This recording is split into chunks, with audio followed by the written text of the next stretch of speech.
Murray. Barry Gill has news from the pit. Well, first of all, Murray, I've just thought to a very disappointed world champion, Nelson Piquet, who said yes, he did fluff the start, but then he had trouble with locking rear brakes.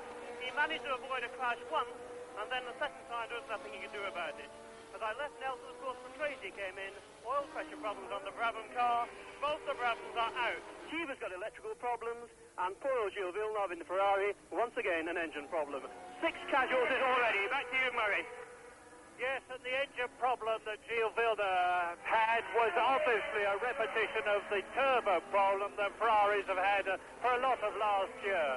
But Pironi, thus far, and we're looking at the third place man now, seems to be avoiding that problem, and he's going on his way without any trouble at all. No, he's not. As I say it, Didier Pironi slows up and comes into the pit.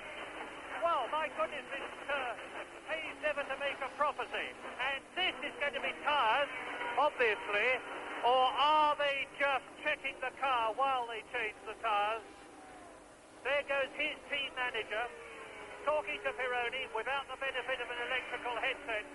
And now, of course, with Pironi slipping down through the field, that means that Carlos Reutemann can come up and take third place. It means that Keke Rosberg can come up and take fourth position. James. Yes, they've got a bit stuck on the left rear wheel there. Everything's spinning the wheels, they're still on the jack. So a bit of a slow pit stop for Pironi's noticed 2 front wheels then to have finished a long time before. So Pironi's lost a fair bit of time. It's interesting to see what he can make up.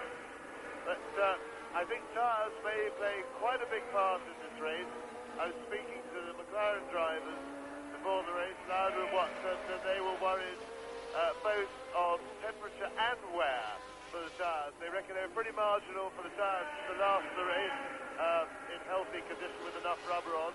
And before that, they'd have to worry about them getting too hot. Well, it's obviously afflicted Pironi, and he's not the first one who's been in. Of course, the turbos, because they have more power, going a bit quicker through the fast corners, will strain the tyres, put considerably more load on the tyres, in fact, than the normally aspirating cars.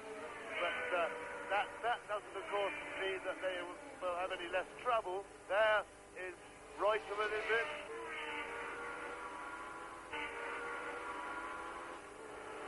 Yes, Carlos Reutemann, up into third place, driving a very steady race, and picking up the pieces of the turbo cars, which one would expect to have a little more trouble with reliability. They don't have the long-running experience, of course, that these Cosworth engines have.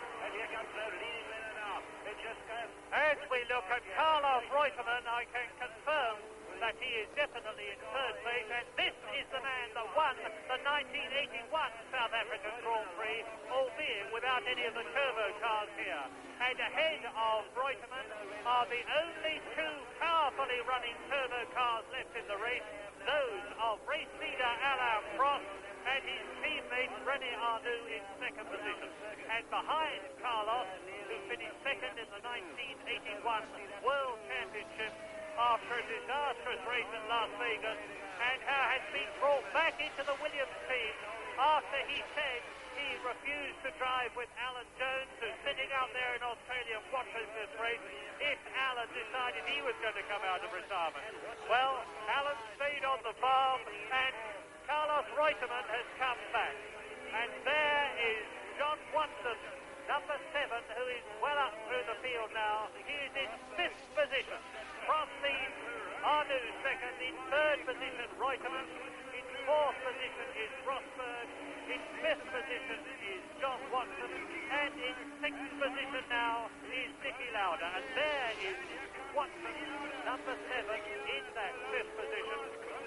So Niki Lauda, the ex-world champion, has fought his way up through the field, partly due to others dropping out, and he is now actually in World Championship points in his first Grand Prix for 2 years. And there is the Tyrrell, and that is the second of the 2 Tyrrells. That is Slim Morgood, the Swedish driver, in his first Grand Prix in the Tyrrell team, because last year he drove an ATS. He's had a lot of problems in practice, including going off twice and removing several corners of the car.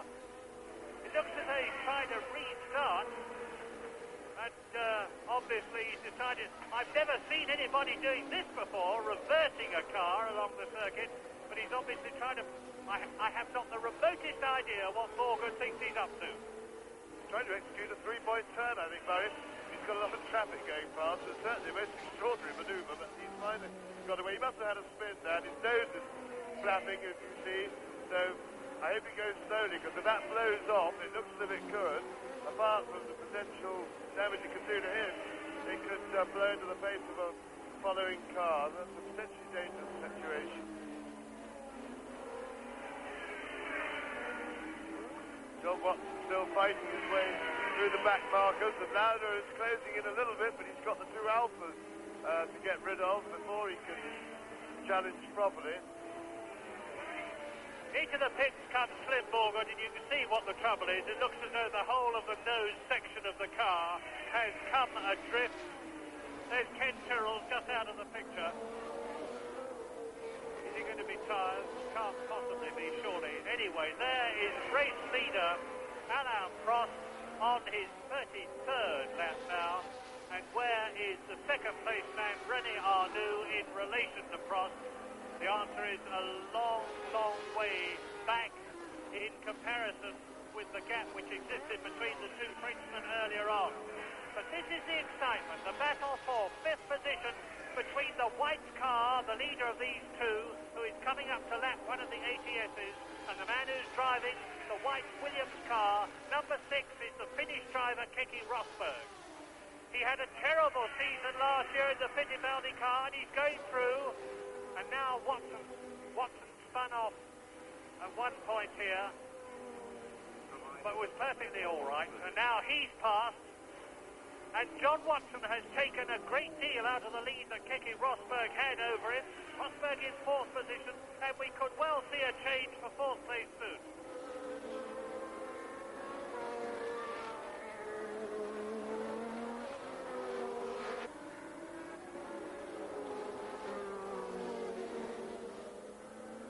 Prost touring. Prost seems to be going much, much slower.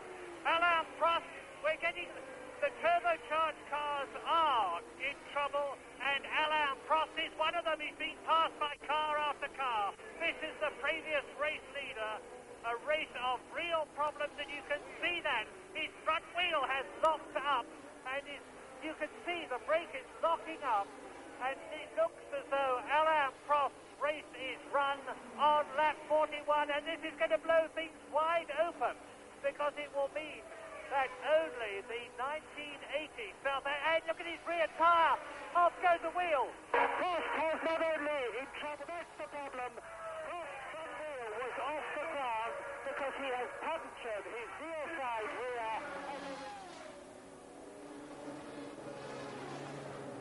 In the lead on lap 42 is the sole Renault which is running at the moment, and it is that of the 1980 South African Grand Prix winner René Arnoux. In second position now, it's Carlos Reutemann, the man who won last year. So we have the 1980 winner leading, the 1981 winner second. Meanwhile, Pironi has slipped past Watson and is now challenging Rosberg. And Pironi is coming through the field like lightning, because he is now closing up on, and it's probably going to have taken by the time we see him next, Keke Rosberg. So, currently the order is Arnoux, Reutemann, and then Rosberg in 3rd position, with Pironi gaining fast. Yes, of course. But Arnoux's big threat now is Didier Pironi. And if he wants to beat him, and he is having trouble, he should get into the pits quickly and get onto some new tyres. Because staying out there will only be a disadvantage to him, and he must do it fast. Now this is where a driver's ability to think and his pit's ability to inform him properly are very important. Rosberg up into third, Pironi up into 3rd place, and Rosberg displaced.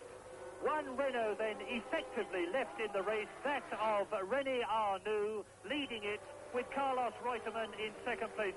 But no, 2 Renaults left in the race. We must have missed that coming out of the pit, because Alain Prost is back in the race. And a quick look at the lap chart tells me that he has rejoined in 7th position with fresh new tyres, so we can really expect action from Alain Prost from now on. There's René Arnoux, race leader René Arnoux. Now, he's going to pull away from these two cars, including number 10 there, which is the ATS of Eliseo Salazar, and number 3, which is Michele Alboreto's car. If he does not pull away, we can be sure that René Arnoux is in some sort of trouble and going a lot slower than he could do. And he's not pulling away very much because the differential in speed between the Renaults and the Ford-powered cars here is absolutely enormous. Meantime, Alboreto is going past and taking the inside line at Crowthorne, and now you see that René Arnoux has indeed, as the race leader, pulled out quite a gap over the Tyrrell and the ATS behind him.